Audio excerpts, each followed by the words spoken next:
हाय दोस्तों, कैसे हैं आप लोग। आशा करता हूँ सभी अच्छे होंगे। और आपने शायद पिछले वीडियो देखे हो, इसलिए आप इस वीडियो में अभी तक पहुँचे हो, क्योंकि मैंने पहले मंथ, सेकंड मंथ और थर्ड मंथ का ये वीडियो मैं बनाने जा रहा हूँ। आशा करता हूँ आपको देख के अच्छा लगेगा कि क्या क्या होता है, नहीं होता है। और बहुत सारा क्वेश्चन जैसे मैंने देखा कि कमेंट सेक्शन में आ रहा था, तो जितना 100% मैंने ट्राई किया कि सबका परेशानी जो क्वेश्चन है आंसर देने का।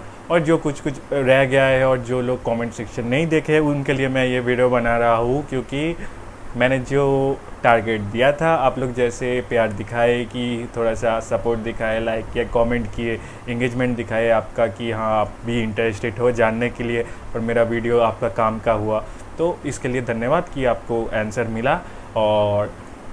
और कुछ कुछ आंसर जो सबके लिए मैं नोट करके रखा हूँ, जो बहुत सारे लोगों का जो नया आ रहा है उनके लिए काम का चीज़ है। तो वीडियो देखते रहिए, आपको सारा जो डाउट है क्राफ्टशाला के रिगार्डिंग सारा क्वेश्चन नोट करके रखा हूँ, सब क्लियर करूँगा। और अगर आप चैनल में पहली बार आए हो, सब्सक्राइब कर दीजिए। नेक्स्ट भी और वीडियो आने वाला है, आपको क्राफ्टशाला में जाना है ना। मैं MLP 13 बैच से हूँ और मेरा प्लेसमेंट पुल चल रहा है, मतलब मैं अभी प्लेसमेंट का प्रोसेस में हूँ, मेरा कोर्स कंप्लीट हो चुका है। ओके। और एक चीज़, मैं ACO बैच से हूँ। अगर आपको अब तक ये जो वीडियो है आप तक पहुँच गया है, तो आप सोच लीजिए कि ACO प्रॉपर हुआ है, इसलिए आप तक पहुँचा है और सजेस्टेड है आपको। ओके, तो चलिए शुरू करते हैं। जो क्वेश्चन आंसर है आप लोग का वो क्लियर करता हूँ। पहला जो क्वेश्चन आया था अंकित की तरफ से कि जो रजिस्ट्रेशन फ़ी कितने होता है, फर्स्ट वीक या थर्ड वीक में देना होता है कि नहीं। तो इसका जो आंसर है मैं आपको बता देता हूँ कि आपका जो रजिस्ट्रेशन फ़ी रहता है, वो आप जो कोर्स कर रहे हो उसके आप जो कोर्स में इनरोल कर रहे हो उसके रजिस्ट्रेशन फ़ी होता है। उसका जो अमाउंट होता है वो 16,500 अराउंड होता है। और नीचे दिया हुआ जो कोड है वो अगर आप यूज़ करेंगे वो और 1,000 आपको जो डिस्काउंट है आपको मिल जाएगा।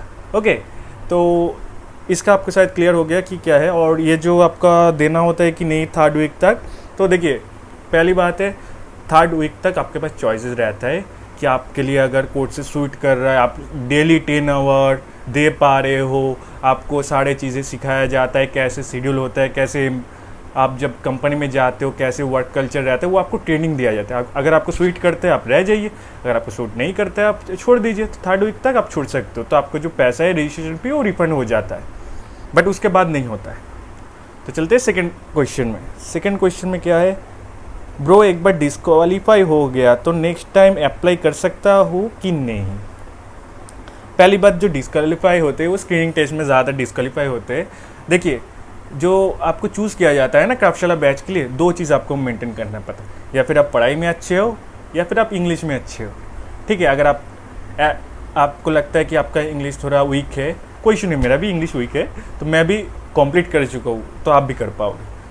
तो आपको इंग्लिश में ज़्यादा फोकस नहीं करना है। तब आपको क्या करना पड़ेगा, आपको कुछ स्टडी मटेरियल दिया जाता है क्राफ्टशाला की तरफ से एग्ज़ाम से पहले, तो आपको डिटेल में पढ़ना पड़ेगा कि मार्केटिंग कैसा होता है, कौन सा स्टेज होता है, अवेयरनेस स्टेज क्या होता है, और जो फनल होता है मार्केटिंग, आइडा फाइनल, वो आपको जानना पड़ेगा। वो आपको जब आइडा आप सर्च करोगे AIDA तो आपको मिल जाएगा, और आप जब पढ़ भी रहे हो तो आपको तब भी मिल जाएगा क्राफ्टशाला की तरफ से भी कि आइडा मॉडल एक जो मार्केटिंग का फनल होता है।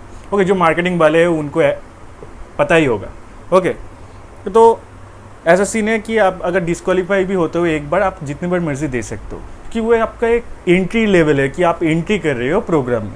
तो डिस्क्वालीफाई होते हो तो डिमोटिवेट मत हो, आप देखो कि कहाँ पे आपको इम्प्रूवमेंट की ज़रूरत है। अगर आप मन से चाहते हो तो क्वालिफाई हो जाएगी। जैसे कि मेरे को पता था मेरा इंग्लिश थोड़ा वीक है, बट मेरे को मार्केटिंग का नॉलेज था, तो मैं इजीली जो मार्केटिंग मटेरियल दिया था वो देख के थोड़ा सीख करके दे दिए। एवरेज, ऐसा नहीं कि हाई फाई कुछ कर दिया, एवरेज मिनिमम दिया था, तो मैं एक बार में पास हो गया था। बट मेरा एक दोस्त आया था जो एक बार डिस्क्वालीफाई होके आया था, बट आया था। ऐसा नहीं कि आप अगर कंटिन्यू एक चीज़ पे लगे रहोगे आप उसमें मास्टर हो जाओगे, तो आपको लगे रहना पड़ेगा।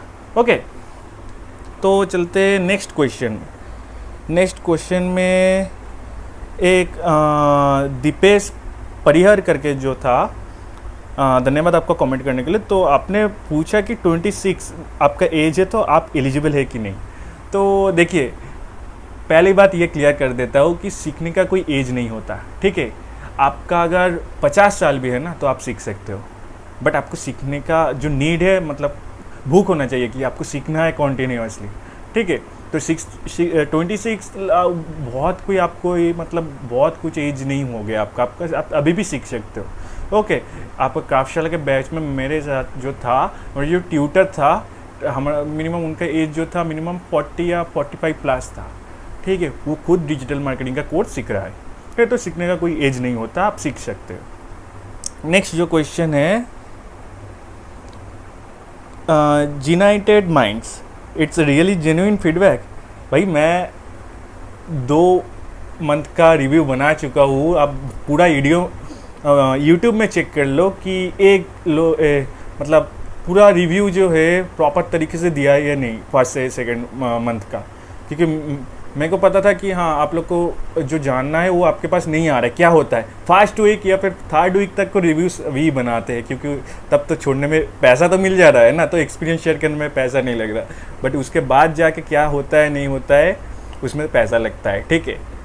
तो जो फीडबैक है वो जेन्युइनली फीडबैक है, ठीक है। जितना मेरा अभी तक एक्सपीरियंस है, मैं दूसरे बैच के साथ भी बात किया हूँ, फैकल्टी भी जैसे अच्छा है और जो आपका प्रोग्राम स्मूथ चलता है, बस आप कहीं पे अटक जाते हो तो उसके लिए प्रॉपर सपोर्ट मिलता है। ऐसा नहीं कि आप कहीं पे थोड़ा लैग कर रहे हो तो उसके लिए आपको कोई इफेक्ट पड़ेगा या फिर आपको कोर्स से अचानक से निकलना, ऐसा नहीं होता।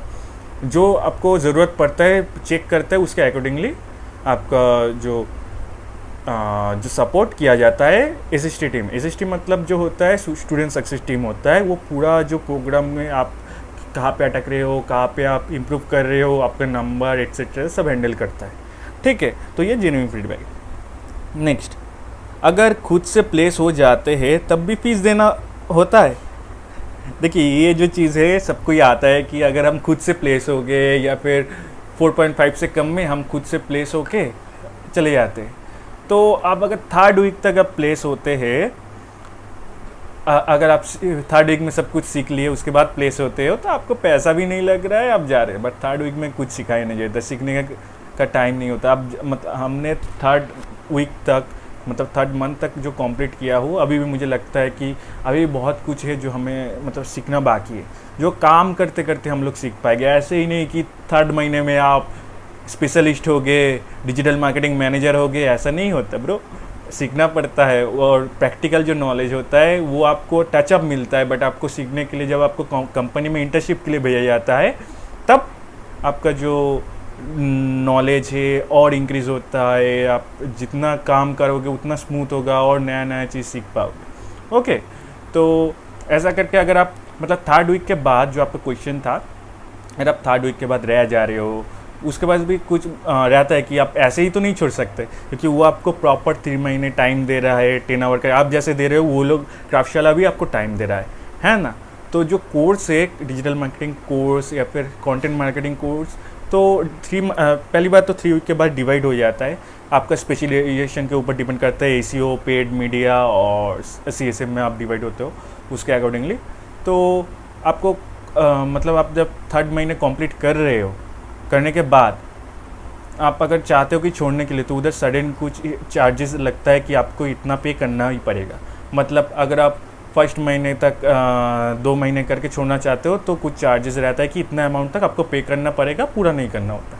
अगर आप थर्ड महीने कंप्लीट करते हो बट आपको मिनिमम तब आपको प्लेसमेंट होता है तो आपको इन्फॉर्म भी करना पड़ता है, क्योंकि जो डॉक्यूमेंटेशन होता है वो लीगल डॉक्यूमेंटेशन होता है, वो कि स्टैम्प पेपर के ऊपर होता है। तो उससे आप भागिए मत। आप जो जानना चाहते हैं, हमको पता लग गया कि आप चाहते हैं कि आप कोर्स करके छोड़ दिए, आपको पैसा नहीं दे, पैसा देना पड़ेगा। ओके, क्योंकि वो भी टाइम दे रहे, जेन्युइन वो भी बिजनेस कर रहा है, आपको सिखा रहा है, कुछ प्रोवाइड कर रहे हैं, आप भी उससे अर्निंग कर रहे हो, तो दोनों का ही फ़ायदा देखना पड़ेगा। ऐसा नहीं कि उनका लॉस करवा के आप भाग गए तो आपको पेमेंट नहीं, ऐसा नहीं होता। ओके, तो आशा करता हूँ आपका ये जो डाउट है क्लियर होगा। नेक्स्ट जो क्वेश्चन है, Girish Giraddi, I am not graduate, am I eligible. देखिए, जो ग्रेजुएशन वाले हैं लास्ट साल में अगर हो आप, मतलब फाइनल ईयर में अगर आप हो तो आप एलिजिबल हो। तो क्योंकि क्या होता है ना, आपका एक एज रहता है कि मतलब ग्रेजुएशन मतलब क्या होता है ना कि आप जब फुल टाइम आपको देना पड़ता है ना 10 आवर, तो आप कॉलेज में टाइम नहीं दे पाओगे 3 महीने। ओके, तो आपका कॉलेज में अगर अटेंडेंस का इशू है तो आपका लोचा हो जाएगा। और उसके बाद प्लेसमेंट के लिए आप वेट नहीं कर पाओगे, क्योंकि प्लेसमेंट आपको करवा देगा, फिर आपको रिप्लेस कहीं पे भी जाना पड़ेगा। तो अगर आप प्लेस भी होते हो, आपको रिलोकेट होना पड़ेगा, तो आपका सीन हो जाएगा। तो आप ट्राई कीजिए कि अगर आपका फाइनल ईयर है, लास्ट सेमेस्टर है, तो ही आइए, ताकि आपका जो काम है स्मूथली, आपका ग्रेजुएशन भी हो गया, ग्रेजुएशन डिग्री भी मिल गया, आप स्मूथली भाग रहे हो आपका काम के लिए। ओके, तो आप आ जाइए। ऐसा नहीं कि एलिजिबल नहीं हो, आप एलिजिबल हो, बट आपको दिक्कत हो सकता है, ठीक है। और एक जो चीज़ है, जो डॉक्यूमेंटेशन के लिए डॉक्यूमेंटेशन करने जाते हैं तब ज़रूरत होता है कि अगर आपका एज 18 या 19 है, तो उसमें आपका जो KYC डॉक्यूमेंट्स होता है, KYC डॉक्यूमेंट्स कंप्लीट करने वक्त आपका गार्जियन, पेरेंट्स, पेरेंट्स का किसी का भी एक को एप्लीकेंट लगाना पड़ता है, ठीक है। ऐसा कुछ नहीं कि उनसे पैसा काटेगा, पैसा आपको जब प्लेस करेगा पैसा आपसे ही काटेगा, बस वेरिफिकेशन पर्पज़ के लिए, क्योंकि आप बस 18-19 तक आए हो। ओके, अगर आपका 21 एज है तो आप मतलब पे आफ्टर प्लेसमेंट जो प्रोसेस है, तो उसके लिए आप एलिजिबल हो। अगर आप को एप्लीकेंट नहीं देना चाहते हो, तो फिर आपको मतलब वो KYC कंप्लीट नहीं होगा, तो आपको छोड़ना ही पड़ेगा। या फिर और एक ऑप्शन रहता है, आप अपफ्रंट फीस जो है दे सकते हो, मतलब 1.5 लाख जो है वो आप पहले ही दे रहे हो। उसके बाद जाके अगर आपको ज़्यादा भी पैकेज लगता है, जैसे बोलता है कि 1.5, अगर आपको मिनिमम 4.5 LPA लगता है, उसके बाद ही आपको 1.5 लाख का अमाउंट देना पड़ता है ना। अगर बट और एक जो कंडीशन होता है कि आपको अगर 4.5 से ज़्यादा लगता है पैकेज, तो उसमें आपको ज़्यादा पे करना पड़ता है, थोड़ा सा ज़्यादा, ऐसा नहीं बहुत कुछ, एक लिमिट है कि 2.5 लाख तक लास्ट होता है। तो अगर आपको ज़्यादा पैकेज लगता है, उसके अकॉर्डिंगली होता है। ओके, तो वो आपका कॉन्ट्रैक्ट में पूरा लिखा होता है, ऐसा नहीं कि बस करके ही चला जाएगा, कॉन्ट्रैक्ट में लिखा होता है। अगर आप एग्री करते हो तो ही कॉन्ट्रैक्ट साइन करें। ओके, नेक्स्ट क्वेश्चन, घर में शादी, फंक्शन या इमरजेंसी या कोई रीज़न से कोई हॉलीडे मिल सकता है क्या? सिंपल सी बात है भाई, जो कोर्स है वो आपको प्रॉपर टाइमिंग जब दे रहा है, आप छुट्टी तो ले सकते हो, बट आपका जो अटेंडेंस होता है, अटेंडेंस का मिनिमम 90% मेंटेन करना पड़ता है। अगर आप 90% मेंटेन नहीं करोगे तो आपका प्लेसमेंट प्रोसेस में पॉज कर देगा, तो वो सीन हो जाएगा। हाँ, एक लिमिट है कि जो 90% होने के लिए क्या आपको 3 महीने में आप 3 छुट्टी ले सकते हो। अगर बहुत अर्जेंट है तो आप ले सकते हो, ठीक है। थोड़ा सा 19-20 चलेगा, बट ऐसा नहीं कि 90 की जगह आपका 70 हो गया, आपको नहीं हुआ तब पॉज कर देगा भाई, तो संभाल के रहिए उसमें। तो ऐसा कोई नहीं होता कि आप छुट्टी ले पाओगे। आप जब प्रॉपर 3 महीने टाइम दे रहे हो, तो प्रॉपर दे रहे हो एक जगह में, तो उसमें हेरा फेरी मत करो, सोच के आओ कि आपको कुछ उखाड़ना है, आ रहे हो तो उखाड़ के ही जाना है, ऐसा नहीं कि फोकट में जाना है, ठीक है, और टाइम वेस्ट होगा नहीं तो नेक्स्ट क्वेश्चन, टोटल फीस कितने और कब देना होता है? जैसे मैंने बोला कि जो पैकेज के अकॉर्डिंगली होता है, पैकेज अगर आपको मिनिमम 4.5 लग रहा है तो आपको 1.5 लाख में आपका निपट जाएगा। अगर उससे ज़्यादा लग रहा है तो उसके अकॉर्डिंगली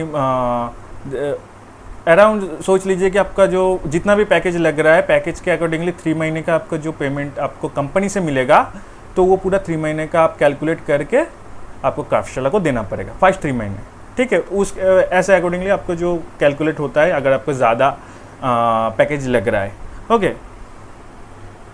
तो नेक्स्ट जो क्वेश्चन है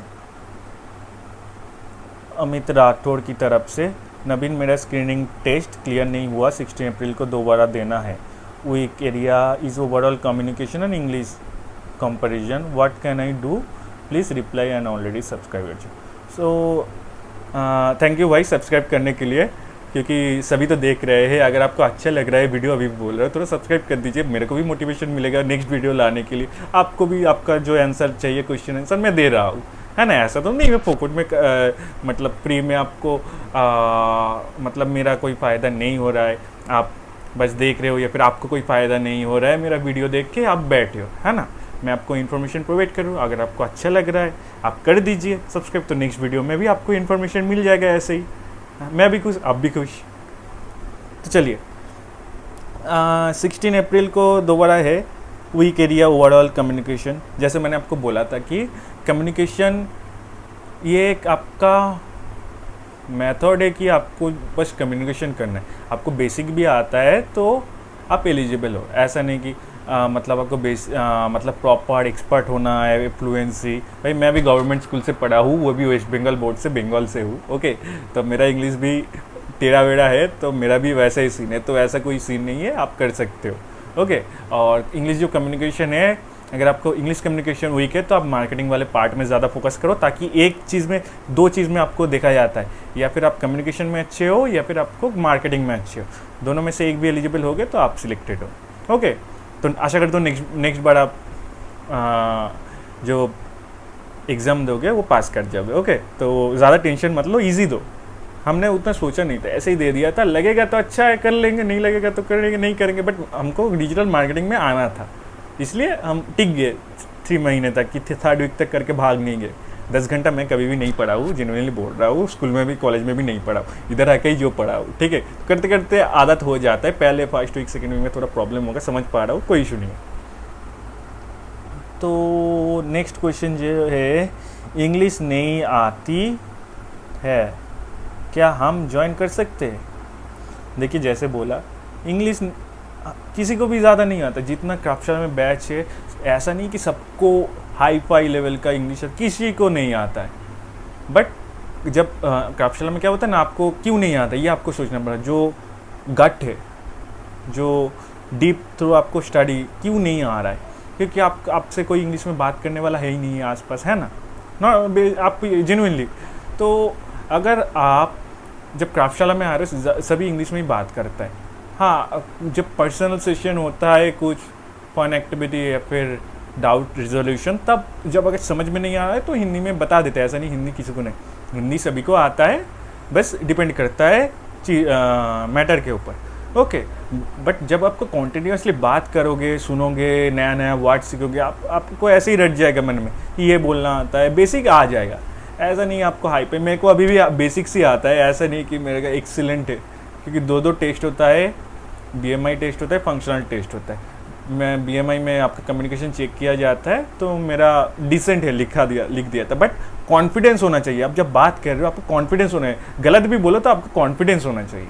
ओके, तो ये था आपका क्वेश्चन का आंसर। अच्छा, अगर कुछ और जानना है तो आप जैसे इंस्टाग्राम या फिर लिंक्डइन में नीचे आप चेक कर पाओगे, या फिर चैनल के अबाउट में जाके चेक कर पाओगे कि मतलब मैसेज कर सकते हो कि कुछ और क्वेश्चन है कि नहीं, या फिर कमेंट बॉक्स में कमेंट डाल दो तो भी चलेगा, मैं सबका कमेंट पढ़ता हूँ, सबको आंसर रिप्लाई कर देता हूँ। ओके,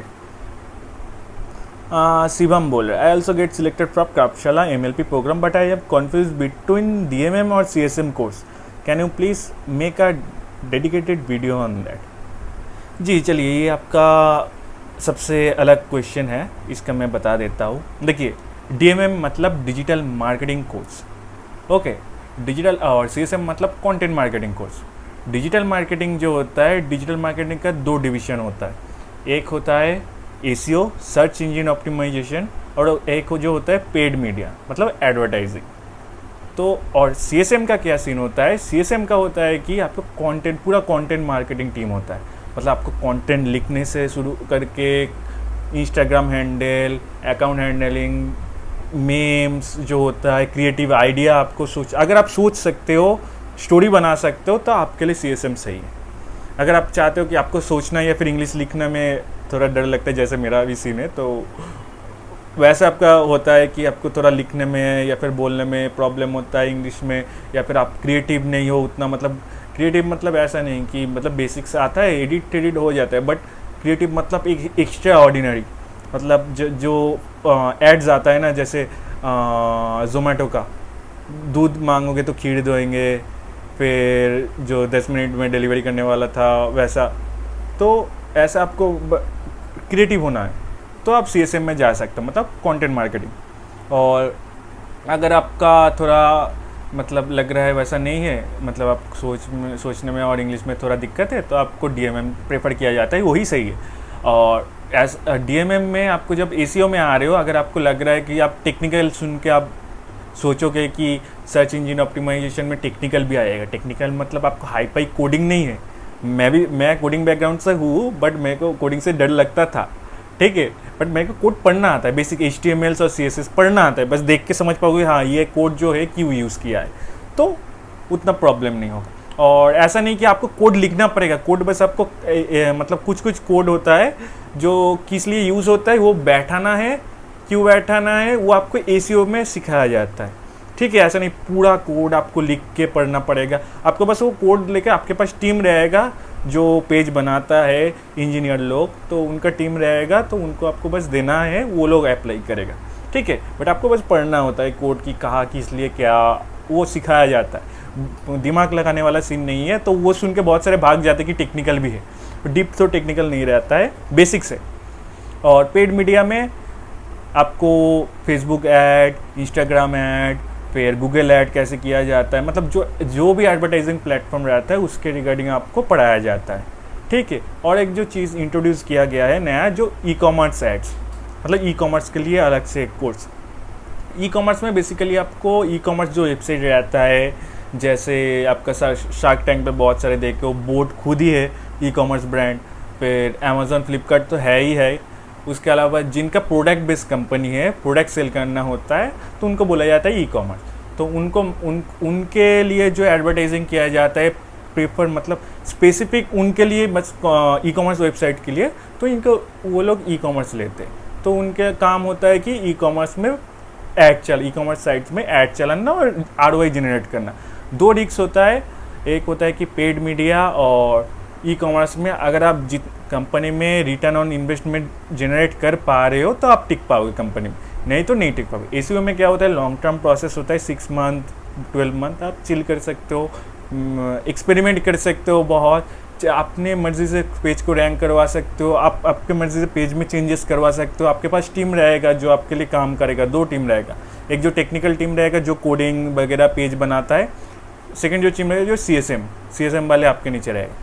ठीक है, वो लोग आपके लिए कंटेंट लिखेगा, कंटेंट कैसे ऑप्टिमाइज करना है वो आपका काम होगा। ठीक है, और पेड मीडिया वाले जो है वो बस एडवर्टाइजिंग चलाएंगे, ROI गेन करेंगे, बस यही काम है।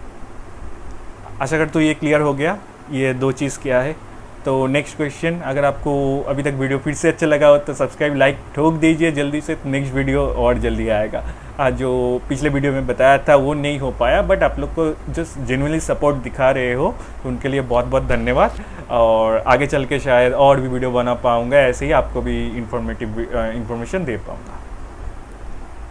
नेक्स्ट क्वेश्चन, मदन मिश्रा, भाई मेरा इंग्लिश कमज़ोर है, क्या मैं क्राफ्टशाला ज्वाइन कर सकता हूँ? Please reply bro.